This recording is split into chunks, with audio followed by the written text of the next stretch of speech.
एक समय की बात है। कालू नाम का एक बटेर जंगल में हजारों बटेरों का नेता बनकर रहता था। उस समय एक शिकारी जंगल में आता था। वह बटेर की आवाज की नकल करके सभी बटेरों को एक जगह इकट्ठा करता, फिर जाल फेंककर उन्हें पकड़ लेता, टोकरी में भरकर घर ले जाता और बेचकर अपना जीवन चलाता।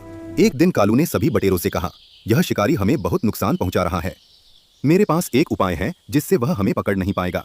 जब भी वह जाल फेंके, तुम सब जाल के छेद से अपना सिर बाहर निकालकर एक साथ जाल को उठाकर उड़ जाना, फिर उसे किसी कांटेदार झाड़ी पर गिरा देना और खुद बाहर निकल जाना।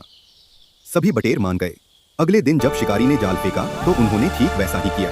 वे जाल उठाकर उड़ गए, उसे कांटेदार झाड़ी पर गिराया और खुद को छुड़ा लिया। शिकारी जाल सुलझाते सुलझाते शाम हो गई और वह खाली हाथ घर लौट गया।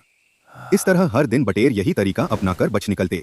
शिकारी रोज खाली हाथ लौटने लगा।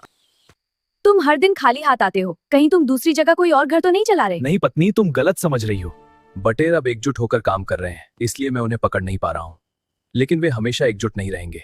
जिस दिन वे आपस में झगड़ने लगेंगे, मैं सबको पकड़ लूंगा। कुछ दिनों बाद एक बटेर गलती से दूसरे बटेर के सिर पर चढ़ गया। इस बात पर वे आपस में झगड़ने लगे और एक दूसरे को दोष देने लगे। यह देखकर कालू ने सोचा, जहां झगड़ा होता है वहां सुरक्षा नहीं होती। अब ये एकजुट नहीं रहेंगे और बड़ी मुसीबत में पड़ेंगे। यह सोचकर वह अपने कुछ साथियों के साथ वहां से चला गया। कुछ दिनों बाद शिकारी फिर आया। उसने पहले की तरह बटेरों को इकट्ठा किया और जाल फेंका, लेकिन इस बार बटेर आपस में झगड़ने में लगे थे। तुम उठाओ, मैं क्यों उठाऊं? इसी मौके का फायदा उठाकर शिकारी ने आसानी से उन्हें पकड़ लिया, तो टोकरी में भरा और घर ले गया। उसकी पत्नी यह देखकर खुश हो गई।